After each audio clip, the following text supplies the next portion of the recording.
Hello friends, welcome back. Today we're going to work with dynamic data in D3. The last two challenges cover the basis of displaying data dynamically with D3 using the data and enter methods. These methods take a data set and together they append method. The append method creates a new DOM element for each entry in the data set.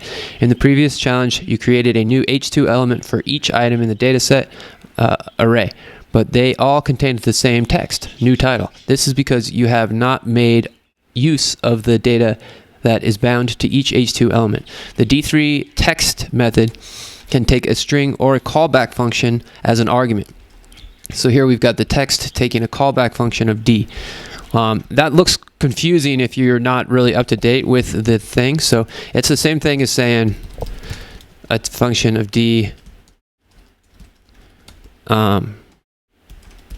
return D. This is just simply being refactored to this. That's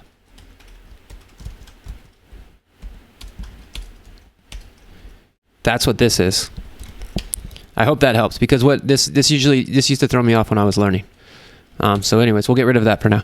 In the example above, the parameter D refers to a single entry in the data set that a selection is bound to. Using the current example as context, the first H2 element is bound to 12, the second H2 element is bound to 31, and the third H2 element is bound to 22.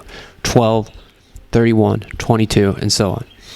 Change the text method so that each H2 element displays the corresponding value from the data set. So here we have append an H2, and we want to add our code here. And so instead of saying new title, we're going to make this a function.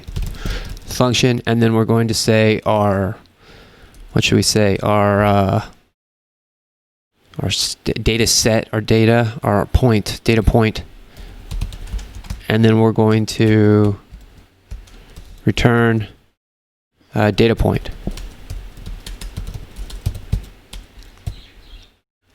And so now you can see we're feeding it in. So what we're doing is we're saying we're getting the body, we're selecting all the H2 elements, we're saying we're getting the data, and then we're making a point. That enter just simply makes an element for each point. So we're going to append to each of those point positions an H2 element, and within the H2 element we're going to add the text in which we put the data point. So when we're iterating through, as soon as we do enter, we're going to iterate through, and we're going to go pump out 1, 2, 3. So it pumps out 12, and then 31, and then 22. And they're separated by lines because they're H2 elements. So if we were to look in here, inspect the element, we see that they're H2 elements, and that gives them that spacing. Now, if we run the test, I'm pretty sure this would pass. Should have an H2 element. I wonder if it's not passing because I'm not doing it the ES6 way. So let's do it the ES6 way and run the tests. Okay. Oh, got it. Okay, so I'm going to undo this, and so this is where we were initially, and it says the first H2 element should have a text of 12 USD. So right now it's only got 12, and so we want to return 12 USD. So we could do it like this. So 12 USD and 9 USD. And so now if we run the test, I bet it'll pass.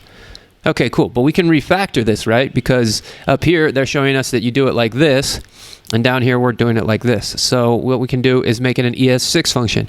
So we get rid of the function, and we put it on one line with a arrow here, and I'll spread this out just so it's a little cleaner. Cool. And so now it should be passing as well. So this would be one way to refactor. Now, we don't actually need both of these points in here because we're only passing in one parameter, so we could do it like that. That would pass as well. What else could we do? Well, instead of using this plus and then the USD thing, we could use string interpolation, right? And so we could go the money and then the thing, this guy. Oh. I think actually in JavaScript, don't you need to do it with this guy? The little tick at the top. So we would go data point and then USD.